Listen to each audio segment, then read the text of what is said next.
Great. Well, thank you everyone for joining us today for the AGU AGI Heads and Chairs webinars.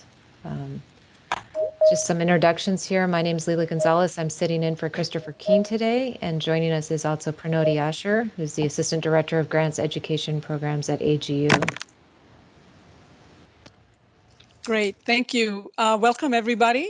We are so pleased to have this opportunity to bring you three wonderful speakers today who can tell you a lot about many aspects of career preparation for your own students. So first of all, we have Dana Thomas, who is from the Office of Broader Impact of Geoscience Research at the Jackson School of Geosciences at University of Texas, Austin. She works very closely with the GeoFORCE program and other programs within the Jackson School. And she has some expertise in sort of helping with those high school transitions to college within the geosciences. So joining Dana is Corey Garza. He's a professor of marine sciences at Cal State University, Monterey Bay. He has held many leadership positions at SACNES and also now currently at AGU. And he has a brand new bridge program, and that he's going to sort of talk about how his bridge program helps student transition for their next steps in their career. And joining Dana and Corey is Barb Bruno. She comes to us from the Hawai'i Institute of Geophysics and Planetology from the University of Hawaii, Manoa. And she has led many successful REUs, and she works with community college students and, in higher education and all aspects of it. And she's going to tell us a little bit about how IDPs can be used for helping students map their careers. So with that, Dana, why don't you take it away? All right, thank you. And thank you for inviting me, Pranoti and Leila and Chris Keene in his absence. So I will be talking to you about our model for taking students through their geoscience educational pathway, kind of starting in high school. And I'm coming to you as a representative of the Jackson School of Geosciences, which is quite a large college level institution at UT Austin. And we have a Department of Geological Sciences as well as 2 research institutions. And we have had a long history of support from our dean in these efforts. And that has continued on to our relatively new dean, Dean Claudia Mora. So on the next slide, I'm presenting to you a model that we use from Jolly et al. 2004 called the Engagement Capacity Continuity Model, that kind of presents the way that a student can move through your program or your programs in a successful way so that they can thrive. So we first need to, hook them with some kind of interest. So that's the engagement piece. And let's say for us, it's getting them introduced to geosciences. And then we actually want to develop their knowledge and their capacity. And you have to continue that throughout the program that you introduce them to, and then as they move on with continuity. And I'll start with the next slide, just kind of showing you that for us in the Jackson School, I think about this starting in high school.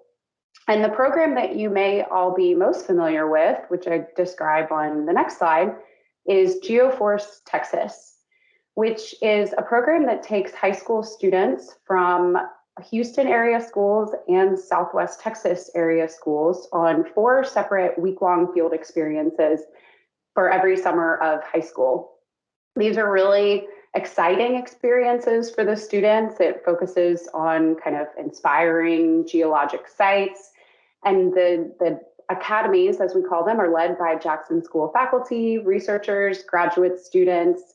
And we also have professional geoscientists as mentors. And I'm showing a picture there from the Grand Canyon. We recently added some capacity building in our 12th grade academy on the next slide, in changing it to a project-based academy. And this was a few years ago we did this with the leadership of Dr. Kathy Ellens.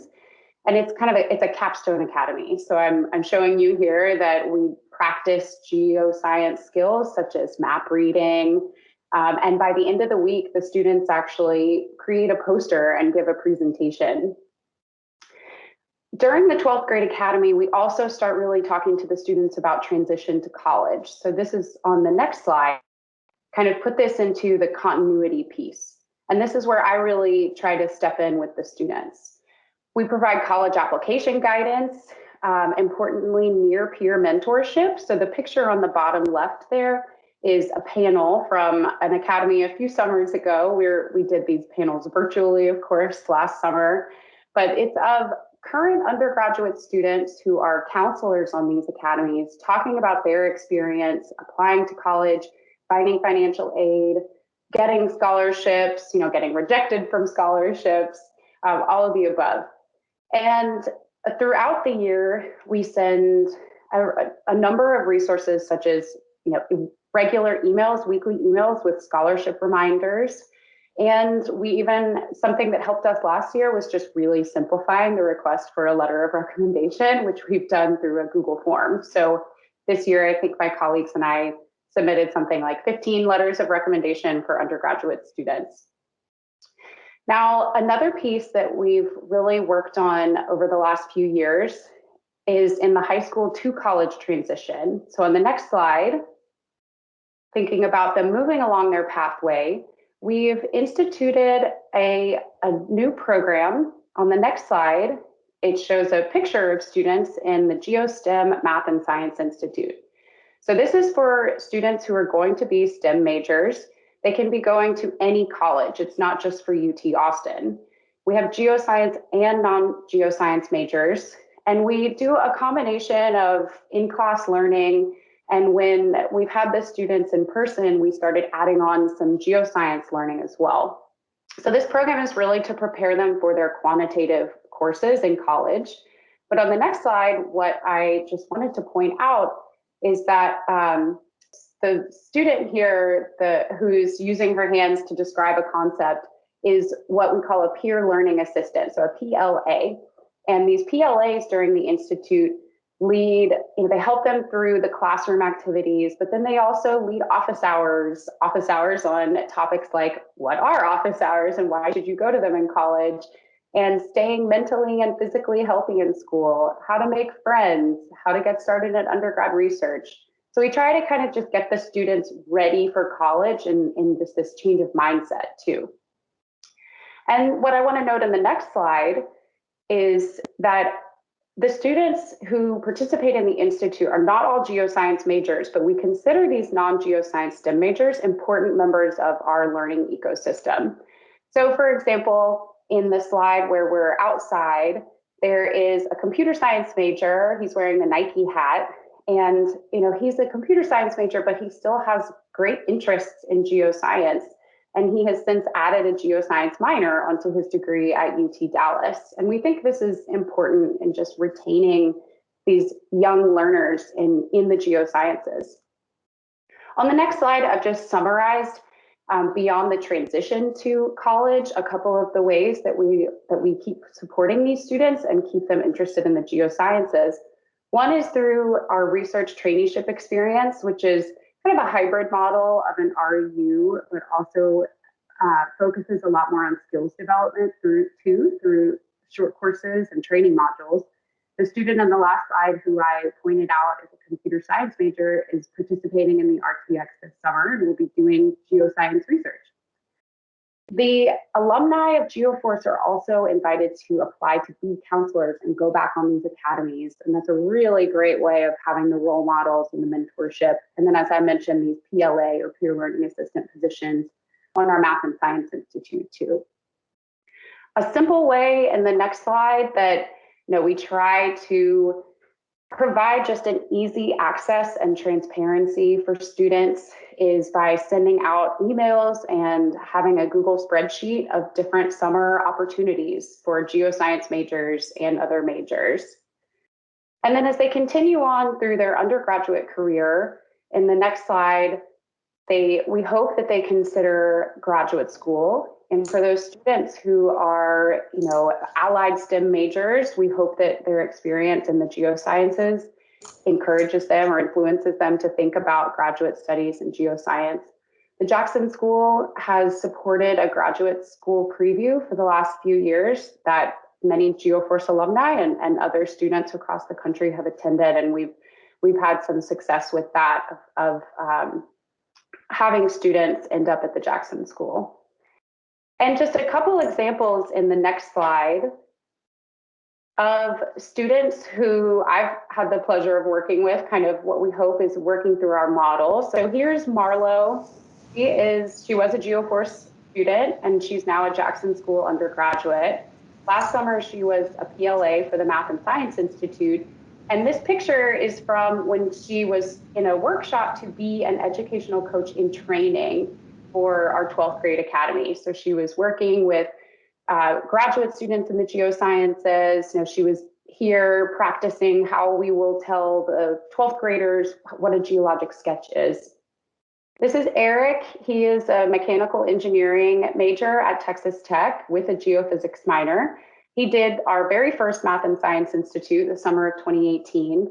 He was also an ESIT on the 12th grade academy, and this summer he'll be a researcher in our research traineeship experience. And then the final kind of click through here is to tell y'all about Dariana. She is a metallurgy and mining engineering major at UTEP, so a rare major these days in the US, but has retained her, you know, she sees more and more the connection with geoscience and geology. She was also in the Math and Science Institute as a student and a PLA and an ESIT. And this summer she'll be participating in the RTS as well. And then because this is associated with AGU, on the last slide, I wanted to showcase a student of who I've gotten to work with, Jada. Jada was a GeoFORCE student in high school. She was a counselor several times and a really excellent counselor for us. She participated in the graduate school preview, which is that bottom picture in the Bureau of Economic Geology. Last summer, she was in our virtual research traineeship experience, and she's currently going through the AGU Bridge program as a chemistry degree earner.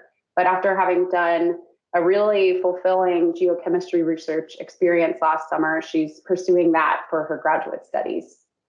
So that is what I will leave you with. I think I just say some thank yous on the last slide and have my email address there. And I want to thank, supporters of GeoFORCE, longtime supporters, as well as the consistent support we've received from the JSG Dean's Office for these initiatives.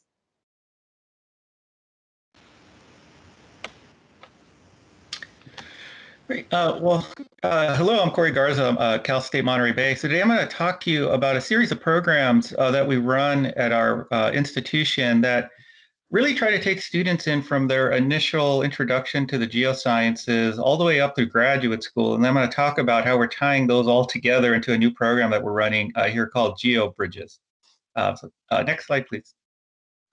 So just to go at the starting point here is all of our programs, work through the focus of improving diversity, equity, and inclusion in the geosciences. And so some of you might be familiar with this data, but if not, I'll just briefly review it here.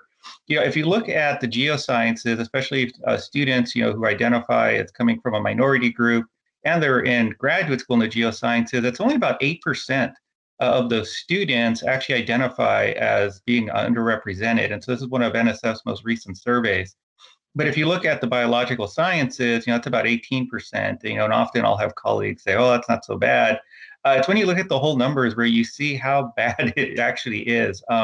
If you look at the whole number comparison, you've got about 1,300 students or so in the geosciences who identify as underrepresented, whereas you have about 9,500 in the biological sciences. So it shows sort of how big of a gap there is and some of the challenges that we're having with attracting students who identify as underrepresented and getting them to come into the geosciences. Next slide. And so I think some of you might have seen this paper, the Bernard and Cooperdock paper, the No Progress in Diversity in 40 Years. And you can see, where sort of the gaps are at, like how poorly the geosciences are doing in terms of sort of producing students at the PhD level who identify as underrepresented. And just to highlight sort of how sort of I relate to this, this little red circle here, that little dip there in 2001, I'm one of those two there in that blue line in the ocean sciences who got a PhD that year and identified as underrepresented. So I identify as Hispanic or Latino in this case. Next slide, please. So why do we sort of struggle with bringing students, into the geosciences? Well, there's a lot of different reasons. There's not just one reason. One is, the lack of personal connection to issues that we look at around the geosciences. You know, I'm an ocean scientist, you know, and when people hear that, like, oh, we might have grown up by the ocean. I grew up in LA, and so, you know, every time I tell people that, you know, they right away, they have the picture. I think if you ever watch the Academy Awards or a Lakers game, they always do like the scene of people rollerblading, you know, along Venice Beach. That's actually a good 40 minutes from LA proper. So I didn't really get out to the beach all that much as a kid or anywhere near the ocean. And so growing up, I had no personal connection to issues around the outside world.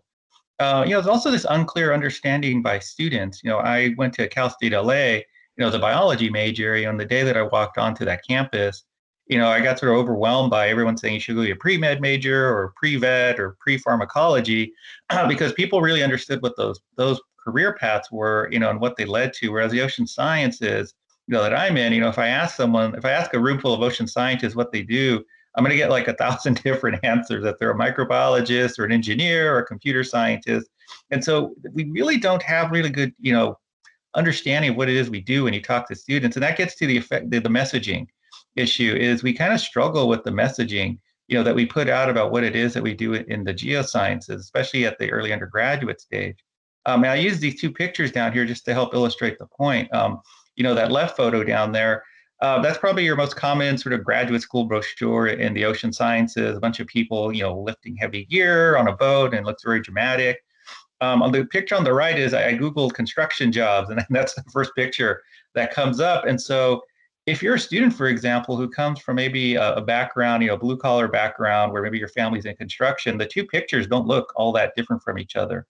It looks like you're still doing heavy manual labor, you know, and then you're actually sending a lot of different messages as well about what the field entails. One, if you're physically disabled, right away, that's saying, you know, you're not, this isn't for you. It's all guys in the picture, so you have to be a guy. Right. And so we have some certain issues around our messaging. And then, as I mentioned, there's this historic overemphasis around certain fields, for example, you know, the biomedical sciences. And so these are just a few things that we're trying to deal with in our particular programs. Next slide, please. So there's a lot of different opportunities for helping improving DI and STEM, as well as developing the next generation workforce. And so I'm going to focus on a few things that we're doing around messaging and student engagement, skill development for students, as well as diverse career options. Next slide. So as Pranoti mentioned in the introduction, I've been working with SACNAS for the better part of 18 years. And so I've been heading up initially their ocean science programs there. And then with the last 4 or 5 years, sort of converted that over to geosciences. SACNAS, if you're not familiar, it's the largest society in the US focused on improving diversity in STEM.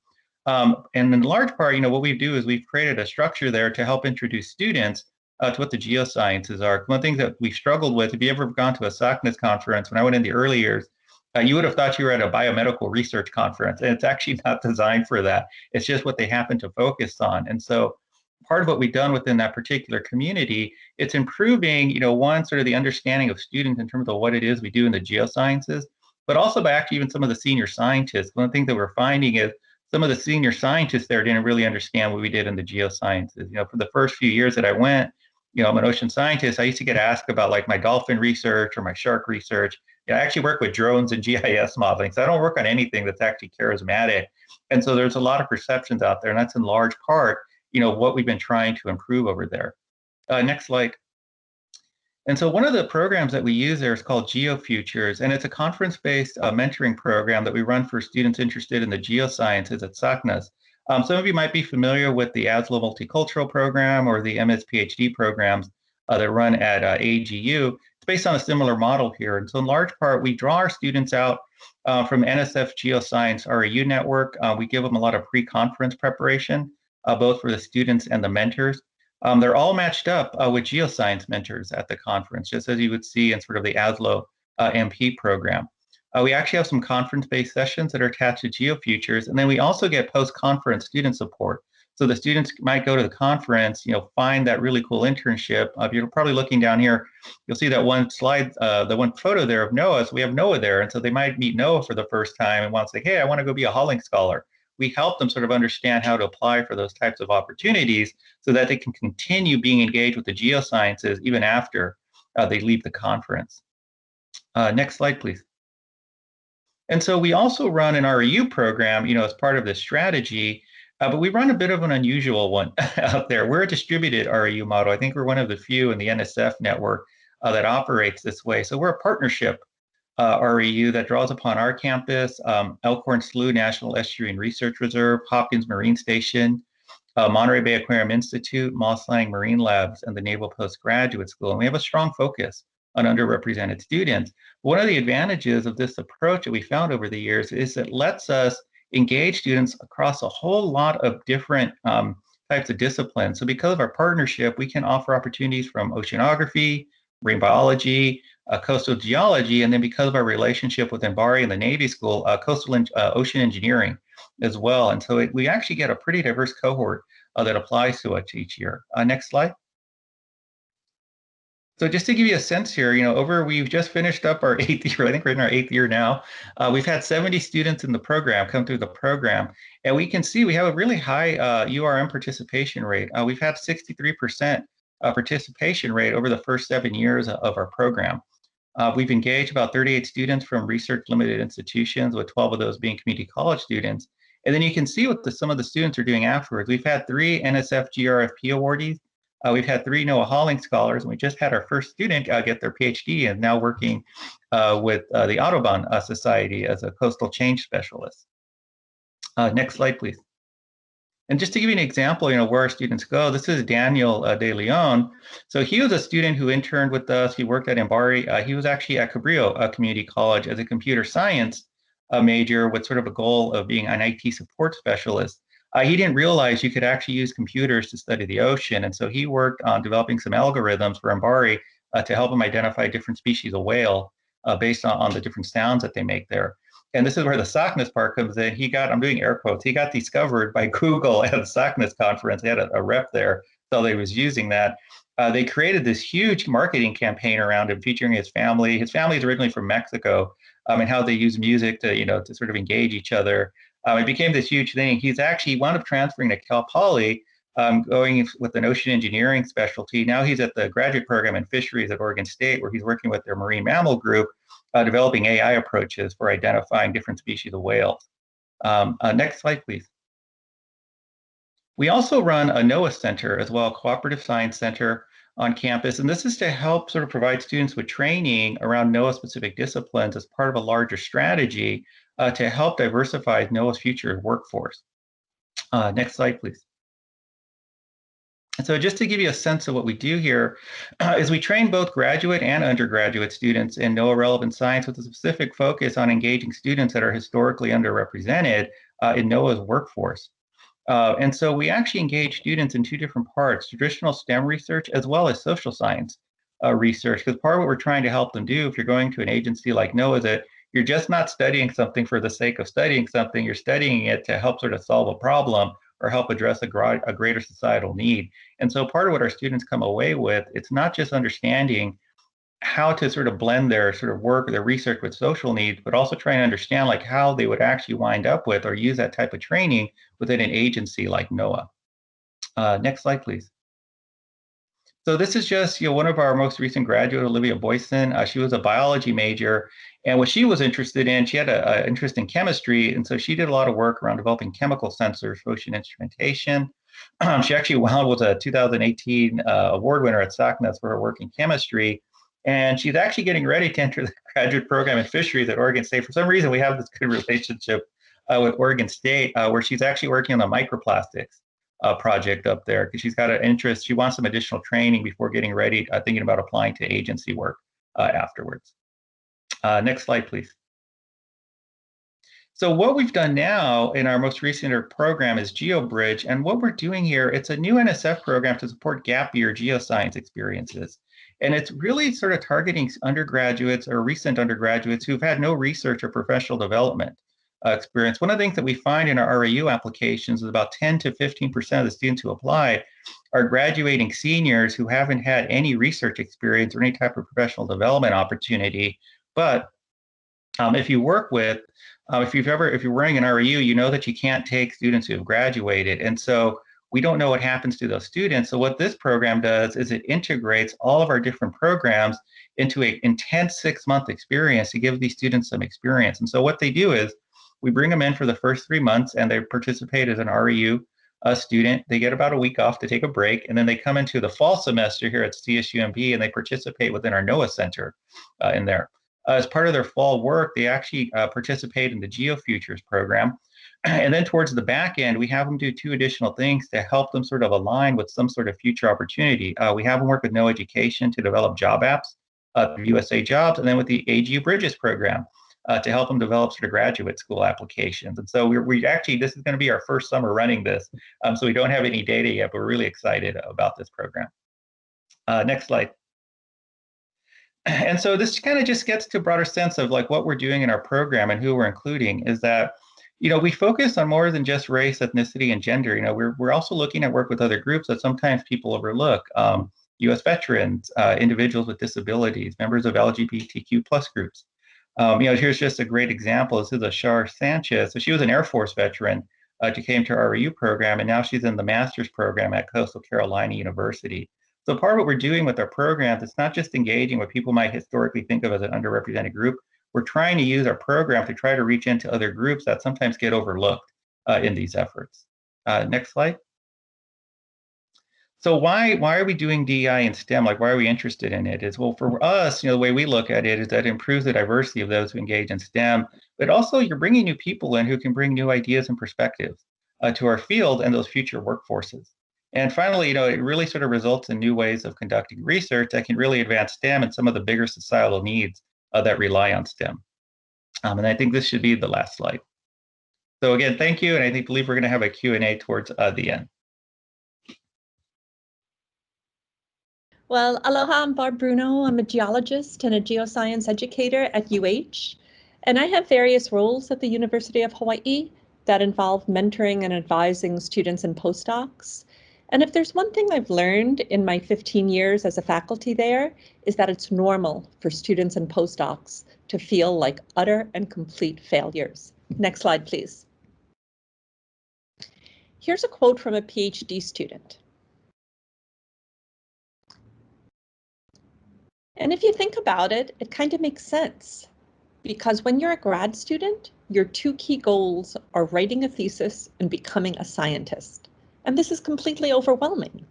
So it really helps to have a plan to stay on track. Next, please. So this is a quote from one of our students. And what IDPs or individual development plans do is they take a big overwhelming goal and they break it down into small incremental milestones. And they also have a deadline associated with that milestone, which holds us accountable. Next slide. And SMART isn't just a cute acronym. Effective goal-setting practices are based on decades of research in psychology and neuroscience. When we set a goal that's tricky but achievable, it causes a spike in our blood pressure. We have neurochemical changes, and it primes us for action. If, on the other hand, we set a goal that's completely unrealistic, that will just demoralize us. Next slide, please. So here at the University of Hawaii, through one of our large NSF grants called EBSCOR, we instituted a pilot program of IDPs in 2017. And we require this of all of our graduate students and postdocs and this is an interdisciplinary project. So it's focused on geoscience, but it spans 6 different departments. And IDPs can be used with any group, but just for the sake of our program, for this talk, we're gonna focus it on grad students and postdocs. And the model we used is we've identified 6 areas as shown here. And these 6 areas are really meant to be first intentionally broad, and secondly, as a menu of options. We're not asking students to set goals in each of these areas. Instead, they reflect on their career goals and priorities, and then they choose 2 or 3 to focus on each year. Usually, students pick the research module and then 1 or 2 others.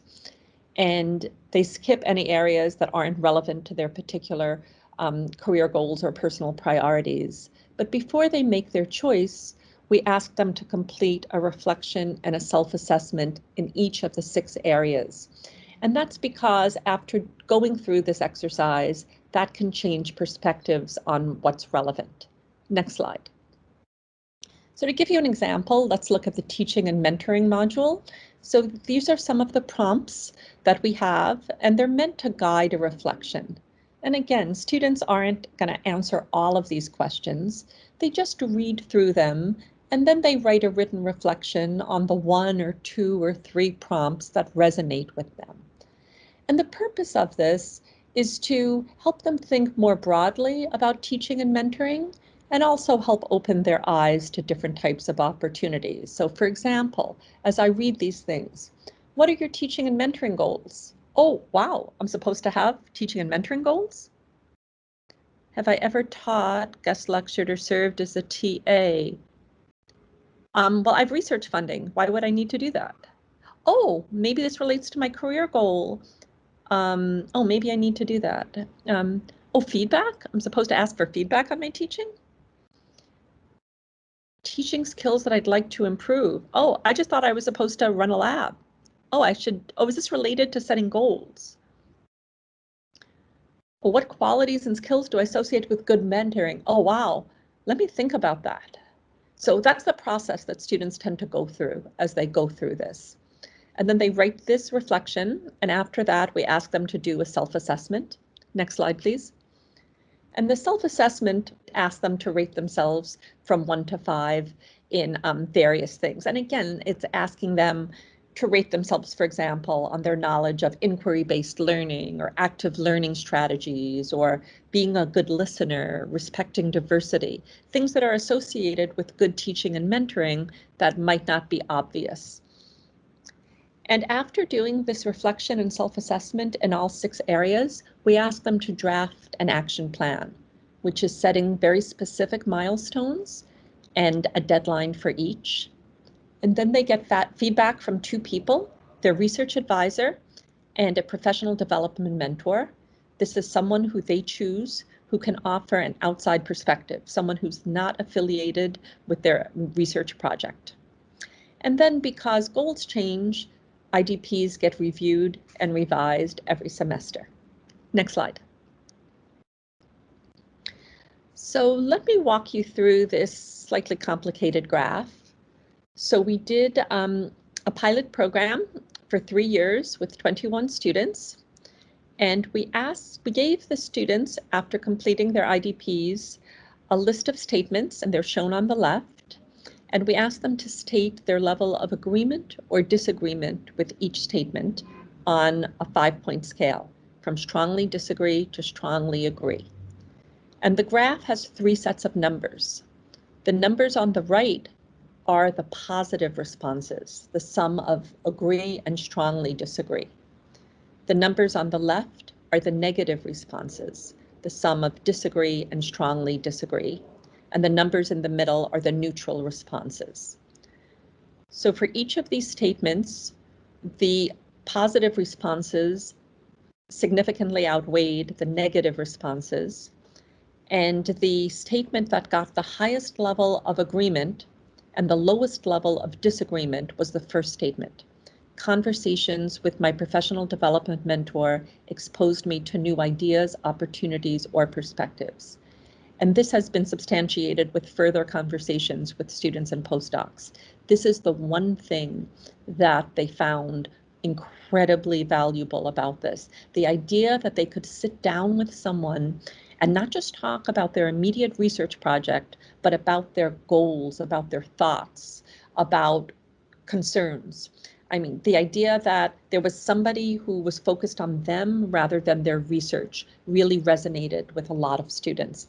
And we're asking for a pretty minimal commitment. We ask for the mentors to meet with students once per semester for 1 hour. And some, developed a nice relationship and they wanted to meet more often, so they ended up meeting monthly over lunch or something like that. But most of them met once per semester. And that minimal commitment made a huge impact on the students. Next slide. These are the results that really surprised me, because we had gotten significant pushback from faculty when we instituted this program. Quite a few faculty seem to think that having students spend time on professional development of their own choosing would detract from their research. that was a big concern. So we were delighted to see these super positive results from the research advisors and mentors. 90% of them felt it helped their students think about and define their academic goals and their career goals. 81% recommend IDPs as a mentoring tool. And what's the most interesting is most of the faculty, 62% of the respondents, felt it helped the research itself. So by taking a portion of your work time and spending it on thinking about your research rather than doing your research, or being engaged in professional development activities, really helped focus and motivate the students. Next slide, please. So for more information, we have a very short paper, just a 2-page paper in GSA Today. And Leela, if you would please put the links into the chat. And there's also an online supplement associated with this paper if you'd like to view the data in the evaluation. And the program we have, the forms we use, they're just meant as guidelines. Please feel free to make it your own. But the one thing we do recommend is keeping the professional development mentor role. The forms and guidelines, these are intended for a national model. When we originally developed this program, so the links that you'll see in the paper are very Hawaii focused. For example, we had a module specifically on place and culture as relevant to Hawaii. And in this more national model, we broadened that out to DEI in general. And I'm very happy to also receive emails from you. Either me or one of my co-authors will gladly respond, because we'd love to work with other groups who might be interested in implementing IDPs in their home institutions. So with that, I'll thank you, and I'll just leave you with one more quote that we have from our students. Thank you. Great. So thank you very much to all the speakers. So if you don't mind, Barb and Dana and Corey, if you're comfortable, if you could turn on your camera, we can do Q&A. And if the three of you don't mind putting your email address in the chat, I think that would be great as well, if you're able to. You can, wait when you're not being asked a question. So I think I saw one question in the chat. Leela, I think I scrolled way past it. Maybe you can read it. Sure, let me find it here. I think it was from Talia Bear. Maybe she can just unmute and ask the question, perhaps. Yeah, I can unmute and ask. Thanks, Pranoti. Okay. Yeah, I just had a question for Corey. So you had mentioned that the GeoFutures program was for students other than just those from different ethnic and racial groups. And you had mentioned US veterans. And I was wondering if you had any data or articles about the participation of veterans in the geosciences. Thanks. No, not on hand. I'll have to ask NSF, because it came out of their, we were writing the original REU grant. It was one of the groups they were concerned weren't being engaged in the REU programs. And I'm guessing my sense is they're getting that off of some of the demographics that they get back each year from the REUs, but it was identified as a group by NSF. But I can ask them for their actual data on that. Thank you so much. Great. So Diana, why don't you unmute and ask your question? Sure. Oops. Hi there. I had a question for Dana about all your programs at UT, and I'm wondering how they're funded. Are they all funded individually? And then how much faculty time is involved, and how are the faculty compensated? Are they given a teaching reduction, summer salary, or something else? Thanks. Sure. Yeah. I'm glad you asked this because I think for a lot of programs like this, it's a constant concern. But we're very fortunate in that the high school GeoFORCE program is funded primarily through donations from companies, from corporations, traditionally from oil and gas, energy space. And the salaries of the full-time staff that work for GeoFORCE over the years have been paid for through actual Jackson School dollars from the Jackson School endowment, which is kind of well known, I guess, in our field. But these additional programs that fall outside of the high school academies, Dean Sharon Mosier kind of took a leap of faith with us and put aside some dean's office budgets to run the Math and Science Institute the first year that we ran it. And since then, we've been fortunate to receive a donation from an anonymous donor through the GeoFORCE program to fund the Math and Science Institute and also our research traineeship experience. This means, because the money is from a donor, then we are able to support alumni of GeoFORCE through that donation. We want to expand our population that we work with as well. And so in coming years, we'll be looking for other sources of funding, moving beyond the timeline of this donation. As far as how faculty are compensated, it sort of depends on the different program. So with the academies, if anyone who is an instructor or what we call an educational coach or an educational coach in training is provided a stipend. And for faculty, it's like an ad job. So it doesn't take away any of their teaching responsibilities. It's kind of an additional duty that they do. And the same for graduate students who do it, and which is wonderful for the graduate students. Our research traineeship experience is we ask a lot more in terms of volunteering their time from our faculty and the folks who lead either the training modules or are mentoring students. So they do that with no monetary compensation, but we do, we're paying for the student that they have to work with them over the course of the summer, kind of like similar to an REU structure. And where we can, if they have a graduate student working with us, let's say assisting them with teaching the module on Python, then we provide a small stipend to that graduate student. So it goes, we hope that it, goes to help their research group overall. So Dana, there's another question for you. Yeah. From Reed Parsons. I guess I'm very impressed with the GeoFORCE program for departments that are much smaller regional universities looking to recruit students into geoscience. What would you recommend as a starting point? Yeah. So Reed, I kind of want to know maybe exactly what you mean by where to start. If you mean funding, we'd have to talk differently. But if you're thinking about just how to reach students, we've really, the GeoFORCE program has a long-standing relationship with different middle schools and high schools throughout the regions where students come to us from. So I think making connections with your local schools is really an important place to start. And then also looking around your campus to see if there are any other kind of community partnership programs, because if you can get into a relationship that's already fairly strong, it can be a good way to kind of, have a more sustainable relationship in which students will be interested in doing your program. Great. Maybe even your College of Education, if there are people who are training teachers, maybe that's another connection you can make on your campus, perhaps. So Corey, it looks like the next question is for you.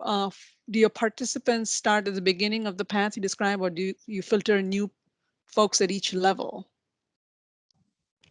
So I'm guessing for GeoBridge, I'm assuming that's about GeoBridge. So the way that we do it, it's because we bring in a cohort of 5 students each year because it's a bit pricier to run that than it is an REU program. But yeah, we bring them in as REU students. They go through all the professional development workshops that all the REU students do as well. In short, we have our education director, Dr. Laura Good, she structures a lot of that. And so those workshops are really meant to give students on sort of a common sort of page about research, what it means to be a researcher, and they progress through that. And then in the fall, so the idea with that, it's meant to kind of just get them introduced to basic research from an NSF lens. And then we transition them over to NOAA so that they can start to understand what it's like to do sort of science from a NOAA filter, and also what it's like in the workforce, within an agency. But then layered within that fall, we do bring them into GeoFutures. And so GeoFutures, that's meant to get them an introduction to the culture of going to society meetings, as well as sort of the broader world outside of our campus, what's out there. And then, towards the back end, then they either apply through AGU Bridge or they start to work on job applications through USA Jobs. Thanks for that. So Claire, your question is long. Why don't you, if you are able to unmute yourself and maybe read your question? This is for Barb. Yes, thank you. So I just had a couple of questions about the IDP. I think that's a great approach. And I'm wondering if you had any, you mentioned that there was some pushback from faculty. And so we're trying to implement an onboarding course for our new graduate students this fall. And we've already gotten pushback from that, but it's going to go. So that's good. And so we're soon going to present our sort of course to our faculty. And I'd love to include this. And so I'm wondering if you had any advice on how to, quote unquote, convince other faculty that this is a worthwhile endeavor. And then I was also curious about the person that the student meets to develop their IDP. Is that typically their primary advisor, someone else they see as a mentor, or do you sort of let the student decide that? Thank you. Thank you, Claire. Thank you for those questions. For the advisors and mentors, we have the students pick 2 people. One is their primary research advisor, and that's because it's always good to have your research advisor in the loop with what you're doing. And the second one is any other person that the student wishes to pick. That's who we're calling the professional development mentor. And we find having both is really helpful because the research advisor is really great at helping the student with the research itself, as well as other career opportunities, professional in that specific field, while the professional development can give more holistic support. As far as convincing faculty goes, since you mentioned it's part of the course, you could just incorporate the activities as homework for the course, and faculty then they might just see it as one requirement rather than 2. And other ways to convince faculty that I found effective, one is just sharing the data. When they see that other people, other faculty who participated, especially faculty that were initially reluctant, now recommend it, I think that in itself is an endorsement. And I think it also helps to explain that IDPs, there's nothing radical about them. All they're about is setting a goal and setting a deadline. I mean, this is nothing like innovative. And the fact that they're normal in certain disciplines, like, for example, the National Institute of Health, they require that people who are funded by NIH have their trainees engage in IDPs. In industry, IDPs are required. It's a normal thing. The fact that it's nothing radical, I think, could help bring faculty around. And one approach is to make it mandatory, to make all of the grad students and postdoc do it. Another approach is to incentivize it. You could maybe provide incentives for the students or the faculty, and that might help them bring them on board. And I'm very happy to have further conversations about this. Mahalo. Thank you so much. So there have been some great suggestions and conversations that are happening in the chat here. So Karen, do you want to, Karen, would you like to maybe unmute yourself and sort of talk about how you're using the IDP? If you don't mind putting Sure. you on the spot. Sure, I could do that. I just said in the chat that I've used an IDP in a graduate student onboarding course and have, rather than present it all at once, I kind of present the idea of it, and then there's assignments throughout the course that have students work through kind of the reflection and thinking of setting goals and then talking with their advisor about goals. But I love the idea of having 2 advisors. I think that's great, because it is true that there are some advisors who have really rich conversations with their students around that IDP, and others less so. And so I think that's a great idea to have the student pick an additional mentor to have a discussion with. Thanks, Karen. Didn't mean to put you on the spot, but I saw your question. I was also looking for that NAGT webinar, related to that introductory graduate course that you helped lead. If you can put that into the link. Thank you. There's another question here for Barb. How are the PD mentors matched with the mentees Okay, thanks, Dana, for that question. From Dana. The student chooses the mentor, and depending on how much administrative support you have or how much of a management role you have, it's very helpful if you could put together a list of people who are interested in serving for mentors. This would help students who might not know who to pick. But most of our students have someone in mind that they'd like to pick, but for some, it's really helpful to have a list. And again, depending on your level of staff support, you could do a mentor orientation once or twice a year. We have written guidelines that we give the mentors to explain the process, but it's always helpful to have a meeting to bring them on board, to walk them through the process, and I offer to meet with them every semester, a purely optional meeting, but just so they could discuss any successes or any challenges or anything they want to talk about. Thank you for that. So Barb, a question for you. I think you alluded to the fact that you're using the IDPs in the paper that you wrote. It was just sort of focused for graduate students and postdocs, or for this particular webinar. How have you used it at that undergraduate level? Can you speak to that? I have not used it at the undergraduate level. We do have a lot of professional development opportunities at the undergraduate level, but they're more of the form where we have workshops that they do. We haven't had them do that, but I would love to hear about other people's experiences. I also had a question for Corey. Could I jump in there with that? Or please. Okay.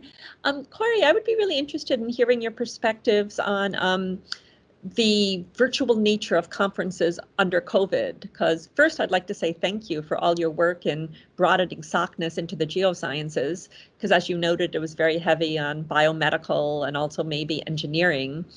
But now that we're looking at these online conferences, I'd like to hear your perspectives on how that might affect broadening participation in STEM.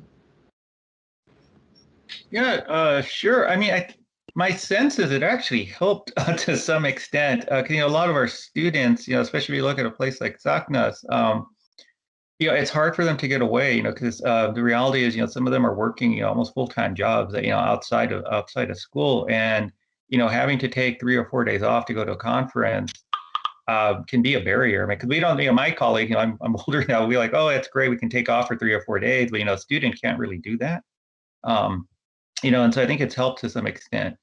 But conversely, the technology limitation can be a bit of a barrier, and so that's one of the things I think people have to start to build into developing these.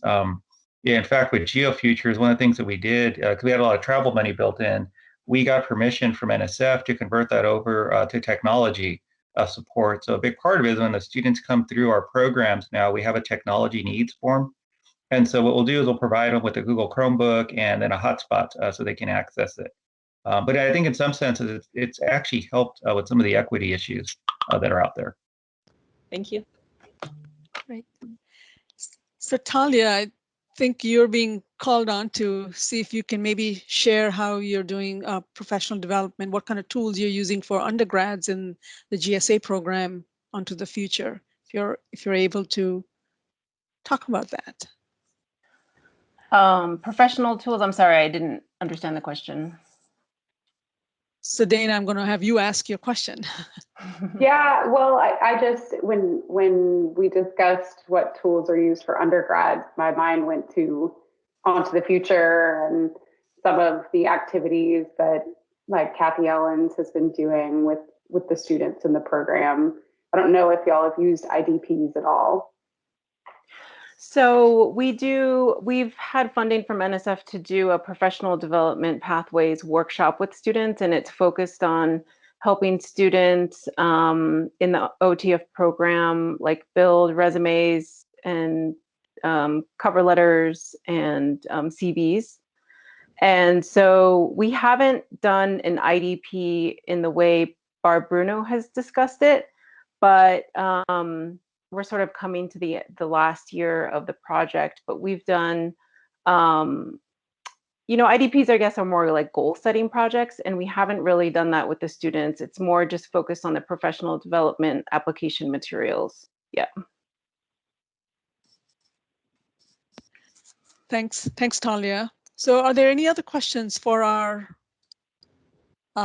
speakers.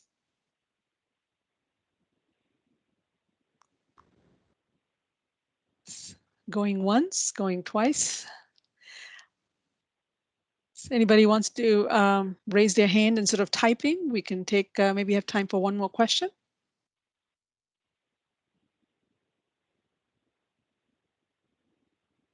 I'll ask a question of Corey. Sure. Corey, I wonder if you've developed any thoughts on the messaging piece.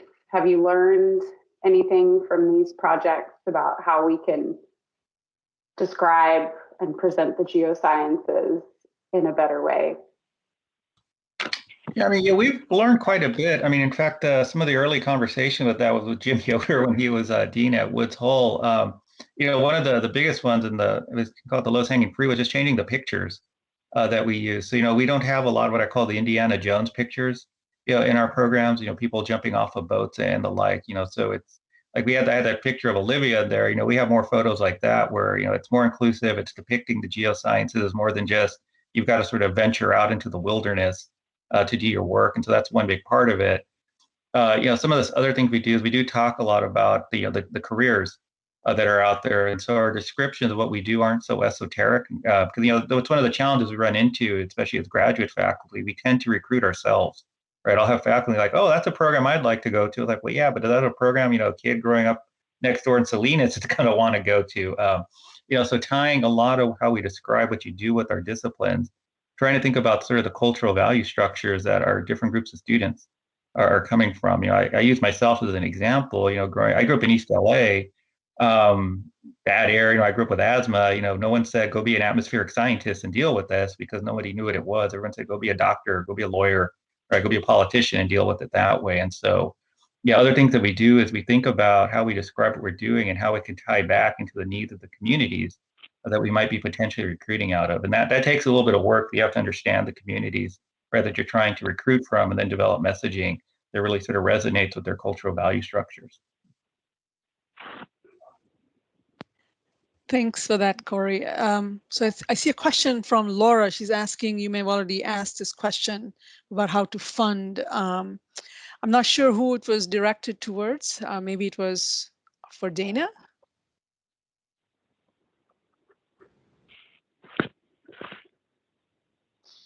Sure, I can kind of give a quick overview again. So we have a combination of funding from external partners, corporate and company, and some foundation support.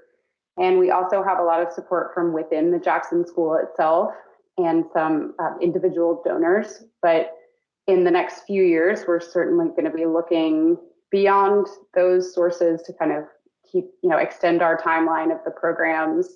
And I expect we'll look to federal agencies, but also foundations. I think we're going to be looking to foundations some more because currently we don't really focus on the research part of these programs so much. It's more for the participant support and the actual programming. So I think foundations are probably going to be a better way to go for us. Thanks for sharing that. So I think with that, we will go just to the next slide, one last slide. So again, for those of you who registered and attended, you will obviously get a link to the recording. If you have additional questions for our panelists, you're welcome to write to them, or if you didn't catch their email, you're certainly welcome to write to us. My name is Pranoti Asher, and we're happy to forward the questions to them. And I think we may have one more slide. If you missed other webinars that were held earlier this year, please feel free to go to this particular link and check out all the previous webinars. We will have more webinars in the fall. We'll take a break in the summer. So thank you very much for your attention. Thank you to all the panelists for great conversation, and have a great weekend, everyone.